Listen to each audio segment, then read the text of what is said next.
مجھے 3-4 دن پہلے کسی نے ایک ڈرامے کا کلپ دکھایا. لوگ کہتے ہیں مفتی صاحب ڈرامے دیکھتے ہیں, میں ڈرامہ نہیں دیکھتا الحمدللہ, مجھے شوق ہی نہیں ہے ڈرامہ دیکھنے کا. تو لیکن کلپ دکھایا, مجھے خیال ہوا کہ میں اس پر بات ضرور کروں گا کہ کس طرح سے ڈراموں فلموں میں آپ کے گھر کے ماحول کو خراب کیا جا رہا ہے, عورت کو مرد کا باغی بنایا جا رہا ہے, بہو کو ساس کا باغی بنایا جا رہا ہے آزادی کے نام پہ. تو میں یہ بات اس لیے ریکارڈ کروا رہا ہوں, ان لڑکیوں سے کہتا ہوں خدا کی قسم یہ ڈرامے فلمیں تمہیں آزادی نہیں دلا رہے, تمہیں برباد کر رہے ہیں. یہ وہ ڈرامے کا کلپ یہ دکھایا, اب پوری بات تو مجھے معلوم نہیں. شوہر اپنی بیوی سے کہتا ہے کہ میری ماں سے معافی مانگ لو. کوئی اچھا کام کرے گا اگر یہ کلپ میرے اس کلپ کے ساتھ جوڑ کے چلا دے, وہ ڈرامے کا کلپ بھی چلا دے اور یہ میرا کلپ بھی, پھر صحیح بات بنے گی. اگر کوئی کلپ چلا سکتا ہے نا چلا دے. شوہر بیوی سے کیا کہہ رہا ہے اپنی, کہ میری ماں سے معافی مانگو. بہو کہتی ہے کہ میں ساس سے معافی نہیں مانگوں گی, میری غلطی نہیں ہے. شوہر کھینچ کے ایک تھپڑ لگاتا ہے اپنی بیوی کو. سمجھ رہے ہو, شوہر کیا لگاتا ہے, کھینچ کے ایک تھپڑ. پھر اس کو خیال ہوتا ہے کہ شاید زیادہ لگا دیا میں نے, تو تھوڑا سا محبت سے بیوی کے کندھوں پہ ہاتھ رکھتا ہے, تو بیوی بھی اٹھا کے شوہر کو ایک لگاتی ہے زور سے تھپڑ. میں نے کہا اس پہ کمنٹس پڑھو کہ کمنٹس میں کیا ہے. کمنٹس سے لوگوں کی عکاسی ہوتی ہے. 99% پازیٹیو کمنٹس تھے کہ بیوی نے بالکل ٹھیک کیا ہے. بیوی نے کیا کیا ہے, بولو, ٹھیک کیا ہے. میں خواتین سے کہتا ہوں آپ کرو ایسا, شوہر تھپڑ لگائے نا آپ بھی لگاؤ تھپڑ, بالکل آپ کا رائٹ ہے.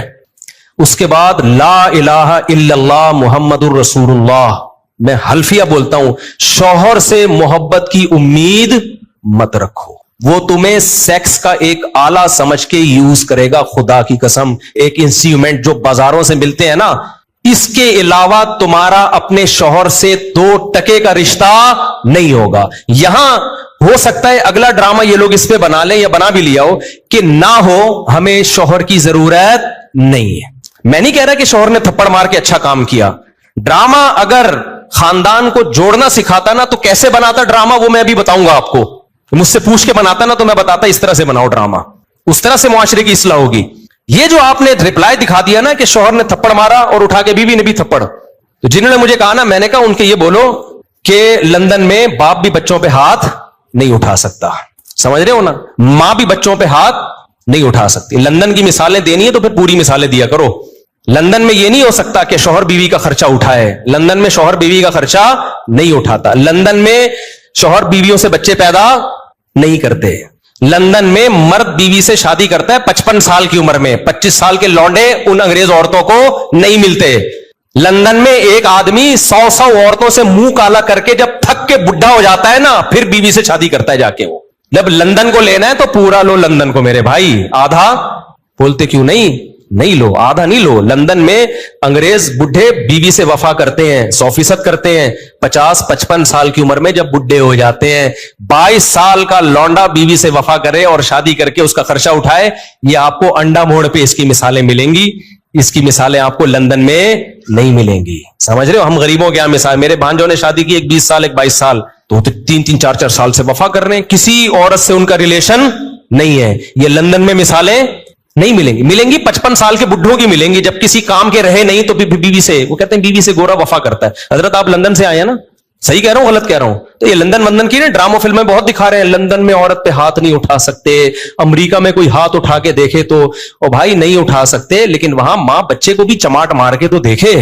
میرے پاس لندن سے عورتوں کے فون آئے, چیخ رہی ہیں فونوں پہ, کہہ رہے ماں کہہ رہی ہے جس بیٹی کو میں نے پالا جوان کیا, ایک راتوں کو اس کے لیے جاگی, موبائل اس کے ہاتھ سے چھیننے کے لیے تھپڑ مارا اور اس نے مجھے جیل بھجوا دیا. تو لندن پورا فالو کرو. سمجھ رہے ہو, ان عورتوں سے کہتا ہوں کہ تمہاری بھی اولادیں ہوں گی تو وہ کیا کہ اب یہ ڈرامے میں جو دکھایا رہا نا, بیوی میں بھی اٹھا کے کیا لگا دیا, شوہر کو چماٹ.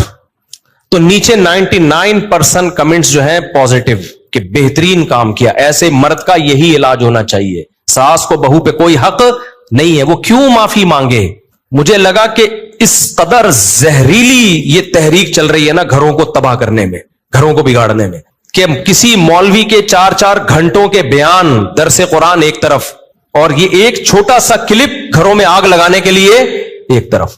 اگر اس ڈرامے والوں میں تھوڑی سی غیرت ہوتی نا, گھر جوڑنا چاہتے, تو کیا دکھاتے. وہ شوہر بیوی سے کہہ رہا ہے میری ماں سے معافی مانگو, تو ڈرامے والا دکھاتا کہ بہو کی غلطی نہیں ہے, لیکن یہ سوچ کے اس نے معافی مانگ لی کہ اس کا مقام اللہ نے مجھ سے بڑا بنایا. ہم نے تو اپنے بزرگوں سے یہی سیکھا ہے کہ کوئی بات نہیں یار, میرے شوہر کی کیا ہے یہ, بولو نا ماں ہے, نہیں بھی ہے مانگ لو, چھوٹے بن جاؤ. ہاں ساس بار بار ٹارچر کر رہی ہے, زہر اگل رہی ہے, وہ ایک الگ بات ہے, اس کا حل تو پھر یہ کہ الگ رہو, پھر بھی چماٹا نہیں ہے, تھپڑ پھر بھی نہیں بنتا. اس کو حل یہ کہ بھائی الگ, شریعت بھی یہی کہتی ہے اگر ساس بہت زیادہ ذہنی طور پہ ٹارچر کر رہی ہے تو بھائی کہاں رہو, پھر شوہر کو حکم ہے کہ بیوی کو الگ لے کے رکھے. نارملی ہر گھر میں اونچ نیچ ہوتی ہے, تو اگر ساس نے کچھ غلطی کر لی ہے تو چھوٹوں کو چاہیے کہ وہ کیا کر لیں, بھائی غلطی نہیں بھی ہے تو مان لیں. مجھے یاد ہے ہمارے استاذ نے ایک دفعہ مجھ سے کہا, یہ چیزیں مدرسوں میں بھی سکھائی جاتی ہیں, پہلے ہمارے گھروں میں بھی سکھائی جاتی تھی, اب ختم ہوتی جا رہی ہیں سوسائٹی میں. اب اولادوں کو, چھوٹوں کو باغی بنایا جا رہا ہے بڑوں کے مقابلے میں. مجھے یاد ہے میرے استاذ نے ایک دفعہ مجھے کہا, میں شاگرد تھا, مجھے انہوں نے کہا کہ چائے بنا کے لے آؤ, دودھ کی چائے نا. میں دودھ کی چائے بنا کے لے آیا. وہ میری تربیت کرنا چاہ رہے تھے. انہوں نے کہا میں نے تو آپ سے گرین ٹی کا بولا تھا, آپ نے گرین ٹی کا نہیں, آپ نے دودھ کی چائے کا بولا تھا. کہہ رہے ہیں یار دودھ کی چائے کیسے, میں تو گرین ٹی کا ٹائم ہے یہ. وہ مجھ سے کھیل رہے تھے, تربیت کرنا چاہ رہے تھے. میں نے کہا نہیں جی, اب میں بحث میں لگا ہوا ہوں. میں نے کہا نہیں بھائی آپ نے گرین ٹی کا بولا تھا. کہہ رہے ہیں یار, میں نے کہا آپ نے دودھ کی چائے کا بولا. کہہ رہے ہیں یار میں گرین ٹی کس وقت پیتا ہوں, میں بحث پہ بحث, بحث پہ بحث, بحث پہ بحث, میں نہیں مانا. تو وہ پھر ہنسنے لگے نا. میں باہر آیا تو پھر انہوں نے دوسرے شاگرد سے بولا اس کو جا کے سمجھاؤ کہ مجھے پتا ہے میں نے دودھ کی چائے ہی کا بولا ہے, میں آپ کی تربیت کرنا چاہ رہا ہوں. اگر میں ایک بات پہ اڑ گیا ہوں, میں آپ کا استاذ ہوں, میں آپ سے عمر میں 20 سال بڑا ہوں, تو آپ بولو سوری. کیا بولو, سوری. چلے مجھ سے سننے میں غلطی ہوئی ہوگی, میں گرین ٹی بنا کے لے آتا ہوں. کیا خیال ہے, کتنا ٹائم لگے گا اس میں یار؟ اس غلطی پہ کوئی آپ کو پھانسی کے پھندے پہ تھوڑی لٹکا رہے ہیں, یا کوئی آپ کے خلاف فتوا تھوڑی لکھ کے دے رہے ہیں کہ اس کمبخت کو میں نے گرین ٹی کا بولا اور یہ دودھ کی چائے بنا کے لے آیا, لہذا یہ دائرہ اسلام سے خارج ہے, اس کو مدرسے سے نکالو, اس کو تھپڑ مارو, اس کو الٹا لٹکا کے چترول لگاؤ, اس بدتمیز ہے. بھائی کچھ بھی نہیں ہو رہا نا. ایک بحث کرنے کے بجائے بحث ختم کرنے کا طریقہ یہ ہے کہ آپ بول دو سوری, مجھ سے سننے میں کیا ہوئی ہوگی, غلطی ہوئی ہوگی, ختم, قصہ ختم. بھائی آپ چھوٹے بن جاؤ اور بڑے کو کیا بنا لو بڑا. مجھے اس سے اتنی عبرت ہوئی نا, میں نے کہا یار میری غلطی ہے. یہ وہ ڈرامہ تھا جو سوسائٹی میں اصلاح پیدا کرنے کے لیے تھا. یہ بھی ایک ڈرامہ ہی رچایا نا انہوں نے. اس کا اثر کیا ہوا, ایک دفعہ میرے ٹیچر سے غلطی ہوئی تو ہمارے حضرت نے انکوائری کرنے